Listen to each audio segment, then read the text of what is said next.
네, 먼저 대우조선해양을 준비를 했습니다. 어제 조선주가 일제히 올랐죠. 대우조선해양도 두 자릿대 큰 폭의 오름세를 보였습니다. 앞으로는 어떨까요? 네, 어제 같은 경우에도 대우조선해양 이제 사명을 하나오션으로 바꿨는데 네. 아직 종목명은 이제 변경이 안 되는 상태고요. 그러게요. 네, 아마 조만간 진행될 것으로 예상을 하고 있고 일단은 대우조선해양의 뭐 급등도 좋지만 전반적으로 조선 업황에 대한 개선이 업황에 대한 사이클이 다시 좀 살아나고 있다는 점에 좀 주목을 해봐야 될 것 같습니다.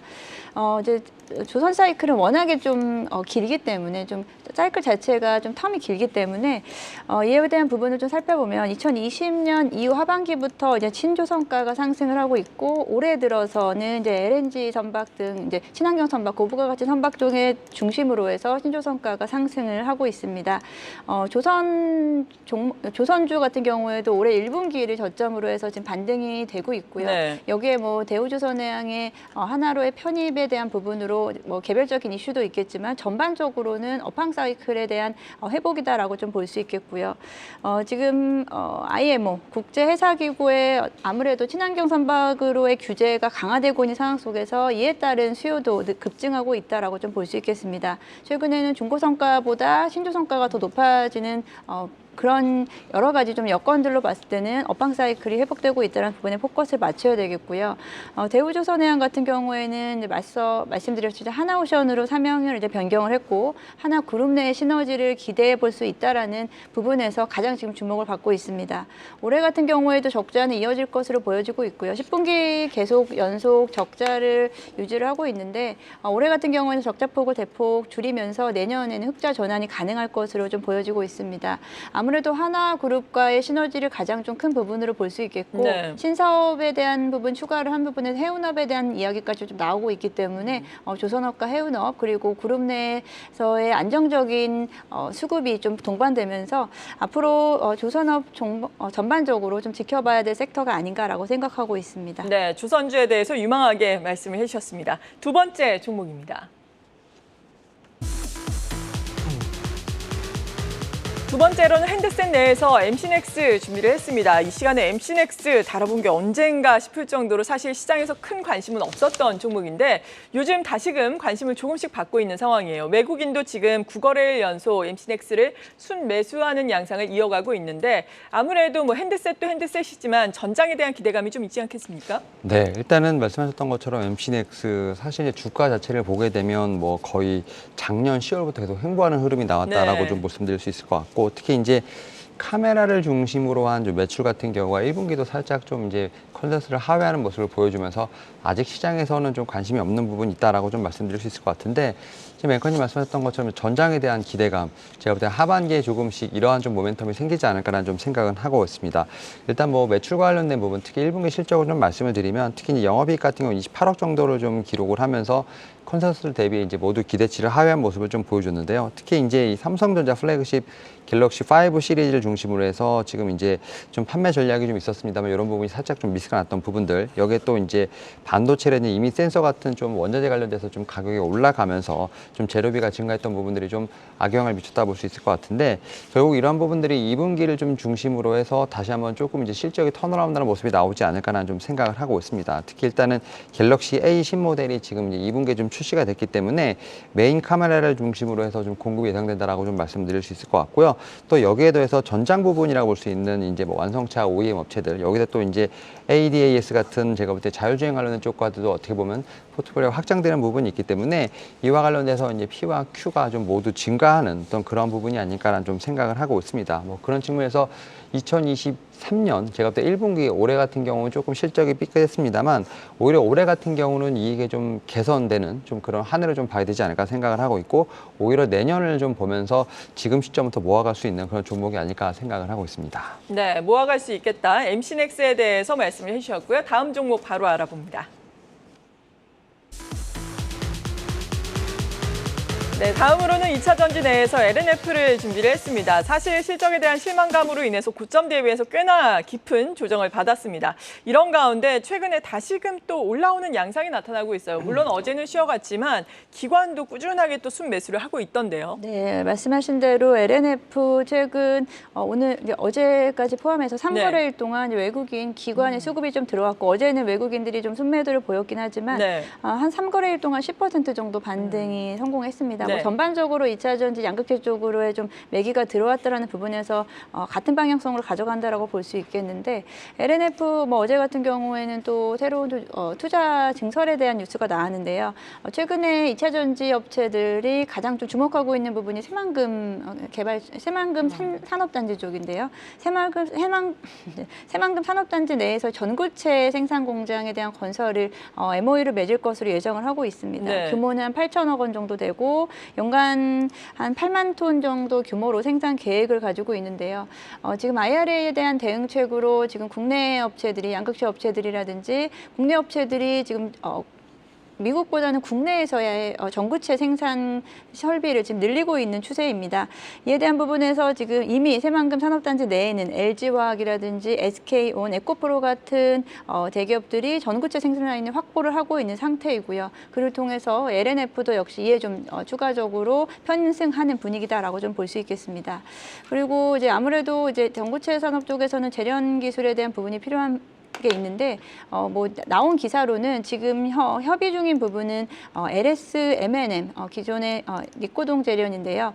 LS M&M과의 합작 공장에 대한 논의를 하고 있다는 소식에 어제 또 LS 관련된 종목들도 같이 좀 상승하는 양상이 좀 나타났다라고 좀 볼 수 있겠습니다. 네. 앞으로 뭐 2차 전지 쪽에서는 이제 전구체 생산 설비를 기존에 이제 중국 쪽에 의존했던 부분을 빠르게 좀 국내로 생산 설비를 늘리고 있다는 부분 좀 주목하시면서 저는 최근에는 새만금 산업단지 내 입주할 예정인 기업들에 대한 관심을 좀 키우고 있거든요. 그런 쪽으로 뉴스 플로어를 좀 따라가시면은 투자에 도움이 되실 것 같습니다. 네, 그렇군요. LNF 또 유망하게 말씀을 해주셨고요. 네 번째 종목 살펴보겠습니다.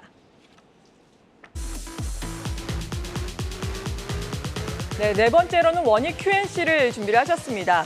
지금 다운사이클에서 훌륭한 선택지다라는 제목의 리포트가 하나투자증권에서 나왔고 2분기가 저점이다. L자형 회복이 예상된다라면서 목표주가 28,000원짜리 리포트가 키움증권에서 나왔는데 사실 L자형 회복이라면 그렇게 좋은 회복은 아니지 않나요? 네, 일단은 네. 뭐 반도체 전통 소부장의 좀 대표적인 네. 종목이라 볼 수 있을 것 같고 최근에 이제 반도체 섹터를 보더라도 약간 뭐 AI와 연관돼 있거나 혹은 뭐 차량용 반도체 쪽에 대한 부분에서 조금씩 시세가 나오고 있습니다만 아직까지도 이 전통 소부장 관련된 종목들 같은 경우는 좀 많이 쉬고 있다. 이제 그런 부분에서 실적 관련된 부분을 좀 보게 된다고 하면 아무래도 실적 관련된 부분들이 많이 좀 깨져 있는 부분이라 볼 수 있을 것 같은데 네. 그럼에도 불구하고 이제 원익 QNC 같은 경우는 1분기에 좀 실적이 보게 된다고 하면 좀 컨센서스를 좀 상회하는 좀 실적이 나왔다라고 좀 말씀드릴 수 있을 것 같습니다. 특히 이제 어떻게 보면 매출액도 그렇고 지금 영업이익도 그렇고 컨센서스를 한 그래도 두 자릿수 이상 좀 상승하는 그러니까 어떻게 보면 상승하는 좀 지금 상승이 나왔는데 특히 이제 모멘티브가 좀 이제 어떻게 보면 인상된 가격으로 좀 매출을 좀 올렸던 부분들 이제 판매가가 좀 늘어났다고 볼 수 있을 것 같고 여기에 또 이제 코스텍 지금 어떻게 보면 작년에 좀 인수를 했던 부분인데 이런 좀 회사들의 어떤 매출이 좀 온기로 잡히면서 어떻게 보면은 이 1분기 실적이 좋았다라고 말씀드릴 수 있을 것 같은데 특히 이 회사 같은 경우는 1분기뿐만 아니라 제가 볼 때는 전체적으로 봤을 때도 전년 대비해서 좀 성장할 수 있는 그런 모습이 나오지 않을까라는 좀 생각을 하고 있습니다. 특히 뭐 영업이익 같은 경우는 전년 대비해서 거의 13% 이상 좀 상승을 하면서 일반 특히 이제 소부장 전통적인 소부장 업체 중에서는 그래도 실적적인 측면에서 아웃퍼폼하지 않을까라는 좀 생각을 하고 있습니다. 그런 측면에서 보게 된다고 하면 대부분 이제 반도체 섹터 같은 경우 1분기, 2분기를 저점으로 해서 3분기부터 터닝 어라운드 하는 뭐 그런 측면에서 보게 된다고 하면 이 회사 같은 경우 1분기에 상당히 실적이 섭섭해졌다는 것 자체는 좀 출발선이 다르지 않을까라는 좀 생각을 하고 있고 뭐 앞에서 좀 보여드렸던 MC넥스와 좀 마찬가지로 좀 차트 자체를 보게 된다면 꾸준히 지금 지지는 받고 있습니다만 횡보를 하고 있는 부분들 이제는 좀 편안하게 또 이 종목 같은 경우도 좀 매수할 수 있는 그런 부분이 아닐까 좀 생각을 하면서 오늘 뭐 반도체 관련된 종목들 같은 경우는 좀 장 초반에 좀 시세가 조금씩 나오지 않을까라는 네. 좀 생각을 하고 있습니다. 무엇보다 중요한 것이 엔비디아 앞서 말씀드린 것처럼 시간의 거래에서 지금 이 시각 현재 25% 전후에서 급등을 하고 있는데 반도체가 올라간다면 오늘 어떤 전략이 필요하다고 보세요? 차익 실현을 좀 하고 그다음에 접근을 할지 아니면 올라가면 올라타야 될지. 그러니까 사실 이제 말씀드렸던 것처럼 반도체도 네. 보면 약간 섹터별로 좀 약간 상이한 부분이 있다라고 그건 그렇죠. 말씀드릴 수 있을 것 같고, 오늘 같은 경우는 제가 볼 때는 AI 쪽이라든지 약간 좀 기판 관련된 쪽에 대한 부분에서는 좀 시세가 나오지 않을까라는 좀 생각을 하고 있습니다. 그런 측면에서 보게 된다고 하면 오히려 좀 이제 올라갔던 종목들 같은 경우, 특히 뭐 최근에 DDR5라든지 이런 좀 이제 어떻게 보면은 AI 쪽 관련된 쪽 같은 경우는 좀 수익 극대화점으로 보시되 거기서 약간 비중을 줄이면서 오히려 전통 소부장으로 옮겨가는, 제가 볼 때는 반도체 내에서도 좀 섹터별로 좀 순환매가 돌 수 있는 좀 그러한 전략이 필요하지 않을까 생각하고 있습니다. 네. 또 개장 이후에 다시 한번 투자 전략은 반도체에 대해서 자세하게 짚어드리겠습니다. 다음 종목 알아봅니다. 다음으로는 셀트리온 헬스케어 준비를 했습니다. 요즘에 주가가 많이 올라오고 있죠. 실적에 대한 우려감도 어느 정도 해소가 되면서 기대감이 형성이 되고 있습니다. 사실 셀트리온 그룹주 같은 경우에는 팬들도 많고 반대로 또 물려 계신 분들도 많으실 것 같은데 맞습니다. 이제는 어떻게 전략을 세워봐야 될까요? 네, 말씀하신 대로 셀트리온 헬스케어 올해 초부터 좀 힘을 내서 네. 일단은 1년 지금 최근 1년간 주가 추이를 보게 되면 박스권에 좀 갇혀 있는 상황인데요. 지금 박스권 상단인 1년 내일 박스권 상단이 지금 75,000원 선에 좀 걸쳐져 있습니다. 75,000원 선을 다시 뚫고 갈 수 있을지에 대한 부분은 앞으로 하반기 실적에 대한 부분 좀 주목을 해야겠는데요. 어제 같은 경우에는 셀트리온이 이제 휴미라 바이오시밀러인 유플라이마가 FDA 허가를 획득을 했습니다.